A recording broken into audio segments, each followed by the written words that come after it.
contacted when the event occurred because of concerns by Mom. Mom felt that her issues were not being addressed by IMPD nor by IPS schools with concerns with what happened to her children while attending school on that day. As a result of those events that transpired, Ms. Poindexter felt she had no other alternative but to file legal action to seek redress. Just to recap, there were 2 students in the care of Ms. Pointer who attend Shortridge High School. One of those students, A.W., was attacked by a group of children who had been bullying and harassing him for about a week. He was subsequently attacked and physically assaulted. IPS officers responded. During their response, they detained Mr. A.W. While other students continued to attack him. At the end of which, IPS officers deployed a chemical agent which affected the children, not just the children involved in the interaction and the confrontation, but affected all the children who were there and present that day. We are still in the process of trying to identify who those officers are.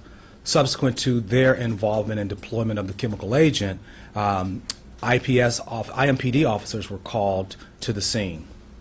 IMPD officers then began to do their job by investigating what had occurred.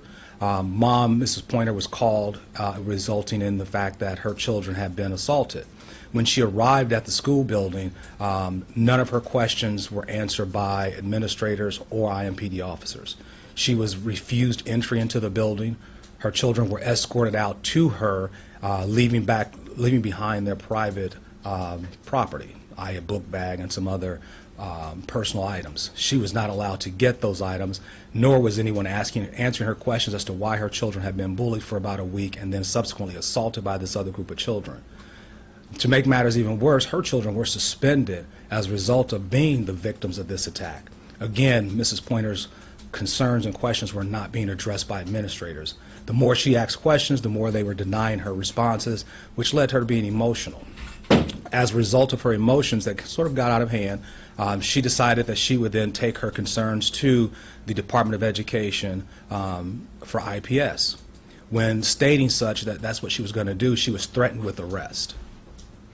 As she began to leave the property, IMPD officers began to confront her and threaten to arrest her. As a result, A.W., her minor child, stepped forward believing he was told to come forward because he was going to be arrested, although he had committed no crime. As he stepped forward, he was then assaulted by an IPD officer. And all that was captured on video. When we were first contacted, we put out a press statement saying that we would reserve all comments until we had completed our discovery and completed our investigation to determine the facts in their full determination. With the immediate help of the public, which we were very grateful for, many people came forward with eyewitness accounts as well as cell phone video, which showed the complete interaction between Mrs. Pointer, her minor children, and the IMPD officers we've discussed. We're still trying to capture the video that we believe exists from within inside the school building. We have sent out notification to IPS asking that they preserve that video or videos that may or may not exist so that we can get a full view of what occurred inside the building. But nonetheless, the public did step forward with public accounts of what happened, individual accounts as well as cell phone video, and we are very thankful to the public for that. We have received an outpouring of requests from the entire public, both through social media, direct contacts with our office, direct contact with Mrs. Pointer, indicating how concerned they are that a child would be assaulted while on school property. From the public's viewpoint, as related to us, they are aghast that children would be harmed in the place that they should be, one of the most safe environments that a child could be, and that is at the school building. And then to be assaulted and disregarded by administrators and local law enforcement was an even more egregious affront to what we should expect from our community leaders. From that standpoint, we do recognize that IMPD did take swift action. We are aware of a statement put out by the superintendent of IPS, and we're grateful for their assistance, because without that, we don't think we could have gotten this far. We're also grateful to the public for their support, and we appreciate the media for taking the time to listen to our concerns. With that, if you have any questions. Female officer with IPS. The female officer is with IPS, but we have not identified her by name at this point. So this video and then the new video, how important is that to your case? Well, from our perspective, we think it's very important. To be clear, there was initially a video put out on social media that showed a small snippet, in our opinion, of the interaction. And so our first statement to the media was that we wanted to wait until we can fully investigate all the details. Within 48 hours, we started receiving notification from the public saying we have a more fully detailed video from the encounter from what we believe to be the very beginning to the very end when A.W. was placed in handcuffs. And that video we think was very important to your question because it then takes away the notion that there need to be a more fully developed investigation because the first video didn't show everything. We now know that the second video that was submitted to us by a concerned citizen, we know that it shows the entire interaction from what we believe to be the beginning to the end. So we know the officer has been suspended during IMPD's investigation. What do you want to happen to this officer? What I would like to see happen for this officer is I'd like to see him get an opportunity to be fully adjudged in a court of law for his actions. Merely being suspended by his employer, that is a great first step. He is also afforded the right to have a trial where he gets an opportunity to put forth his side of the story. And I think he should be afforded that right in a court of law. I think charges should be filed against this officer and he be given the opportunity to have his case adjudicated through the legal system. Has the prosecutor been in touch with you? I have not spoken to the Marion County prosecutor at this point. Do we know if there was any interaction between A.W. and the officer? What other words were exchanged that the cell phone video doesn't capture? What I can tell you unequivocally is that there was zero interaction between A.W. and the officer, and that the video captures the entire encounter between the two.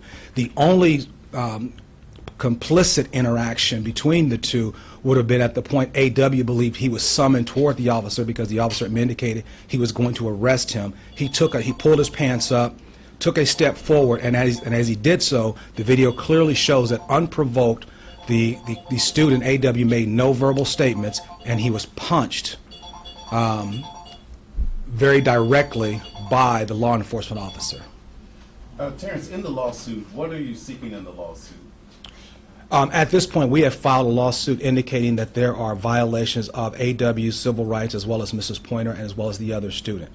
We have not asked for anything specific at this point. We have filed a lawsuit in the Southern District here in Indianapolis, and we expect that to go through the system. And as we get more discovery, more investigative efforts taking place during the legal process, we'll determine what the outcome will be at that point. Where's the other student right now? Both students are now at home. One student we do know A.W. was suspended. The other student was not, but at this point they're both being held back by mom until she can determine what is the best course of action. And speaking of A.W., what I want the public to know, because I'm aware of some concerns the public have or some uninformed statements I've seen the public make, A.W. is an exceptional student. He is a student with high grades and high marks. He is the child that we all want to raise. A.W. works 2 part-time jobs after school, one of which is he tutors elementary school kids. He's very deferential, very respectful. His parents have done a wonderful job raising him. He is the kind of kid that will matriculate on to college. He believes in the rule of law. He follows authority figures, as by his own actions when the officer summoned him forward. He took one step forward and complied completely with what he believed was the officer's commands before the officer unprovokingly struck him in the face. In one of the videos, I could hear A.W. I think saying "chill out" to the officer. That was actually the other child who's in the same mode as A.W. They were raised while they are not biological brothers, they were raised as brothers. He is also a student with high marks. He also works part-time jobs after school. Their families have done an exceptional job of raising these young men. They are the kind of young men we all wish we raised. And that child was the one saying, "Can everybody just take a pause and let the emotions die down?" He said so in the statement, "Everyone chill out." And that was his intent. No one made any aggressive remarks. No one was disrespectful to the officer. This was simply an unprovoked striking by an officer who in my opinion, in our opinion, was not following his training and experience. Is IPS cooperating with you? At this point, we have sent notice to them on what's called a preservation letter, asking them to preserve any discovery, such as video or videos that may exist within the school building.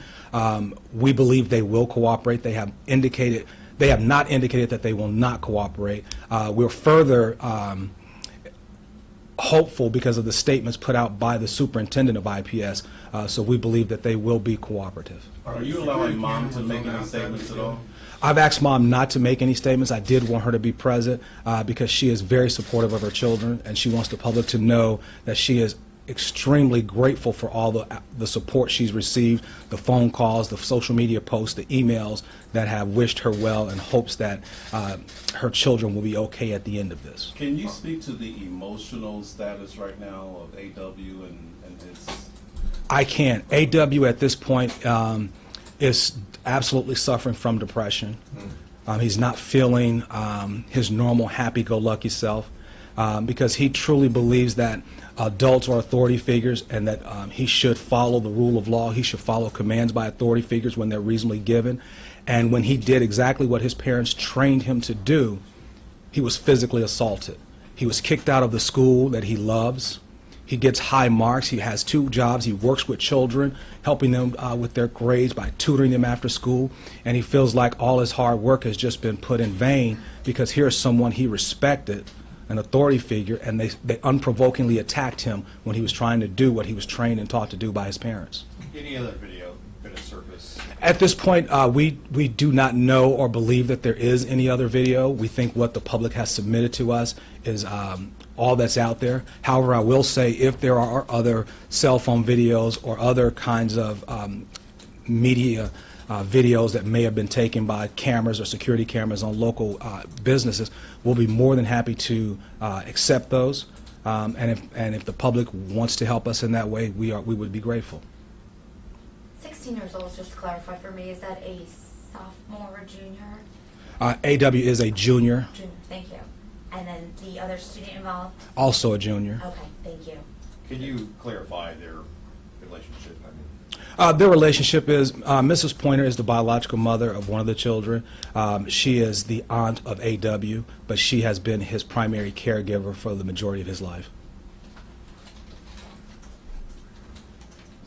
I saw a police report right after the incident that indicated one of the students had been arrested for disorderly conduct, I think, and resisting. Have there been charges filed at all in any of that? No, there has not.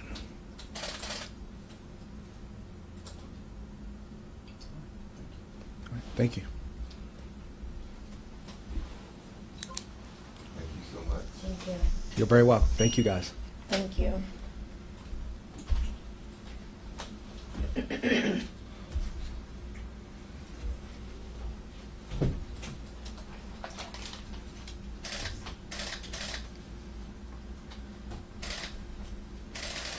What's next?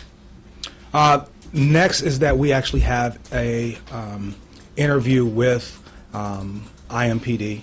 That interview will be taking place here in the very near future, So many Interview. weeks. within hours. Interview with the chief or officer? Detectives Okay. But from the strongest Oh, they want to evidence talk to is- AW and Mom, and mom. Okay. And that's going to be happening today. and that'll be happening sometime today. With as strong as the evidence is, do you think that the city should just settle? No, I think it should go through the process. I think all parties, the city included, as well as the officer who's been accused, I think they're entitled to due process. Criminal, And civil, absolutely.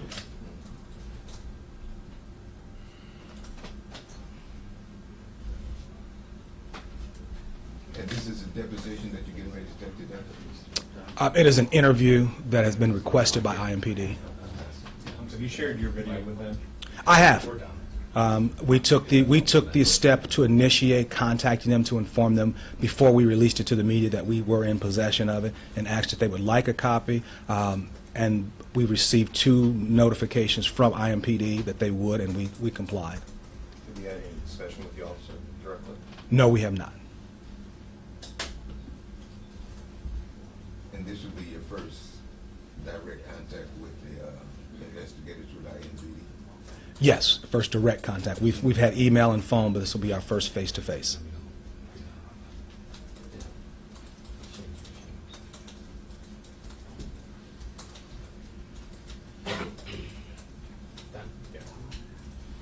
Thank you. All right, thank you, guys. Thank you.